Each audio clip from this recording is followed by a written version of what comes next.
Hi, ഞാൻ ഷീമ. അപ്പം നമുക്ക് ഈ ഡൈനിങ് ടേബിൾ ഒന്ന് സുന്ദരിയാക്കി എടുത്താലോ? ഇതേപോലത്തെ ടേബിൾ റണ്ണേഴ്സൊക്കെ എൻ്റെ കയ്യിൽ കുറച്ചുണ്ട്. അപ്പോൾ ഇതുപോലത്തെ നമ്മുടെ ഷോപ്പ് ഡെക്കറേറ്റീവ് പീസ് ഉണ്ടോ അങ്ങനത്തെയൊക്കെ ഞാൻ ഓഫറിലൊക്കെ കാണുമ്പോൾ ഞാൻ വാങ്ങി വെക്കാറുണ്ട് കേട്ടോ. അപ്പോൾ ഇതൊക്കെ സൂക്ഷിച്ചും വെക്കുക എന്ന് പറയുന്ന ഒരു ചടങ്ങ് തന്നെയാണെങ്കിലും ഞാനെല്ലാം നല്ല വൃത്തിയായിട്ട് ചെയ്ത് വെക്കാറുണ്ട്.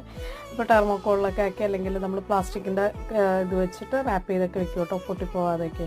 സൂക്ഷിച്ചൊക്കെ എടുത്ത് വെക്കുമ്പോൾ പിന്നീട് നമ്മളൊരു 2-3 മാസമൊക്കെ കഴിയുമ്പോൾ പിന്നെയും എടുത്തൊന്നും കൂടി ടേബിളൊക്കെ ഒന്ന് അറേഞ്ച് ചെയ്ത് വെക്കുമ്പോൾ ഒരു പ്രത്യേക ഭംഗി തന്നെയാണ്. അപ്പോൾ ഇതുപോലെ തന്നെ ഡ്രൈ ഫ്ലവേഴ്സ് ഉണ്ട്, അതിനകത്ത് ഞാൻ ഫ്രാഗ്രൻസ് ഓയിലൊക്കെ അടിച്ചിടും. അപ്പോൾ നമ്മുടെ റൂമൊക്കെ നല്ല വൃത്തി നല്ല മണവും ആയിരിക്കട്ടെ, കാണാനും ഭംഗിയാണ്. നല്ല സ്മെല്ല് ചെയ്യുമ്പോൾ നമുക്കൊരു ഫ്രഷ്നെസ് ഫീൽ ചെയ്യാറുണ്ട്.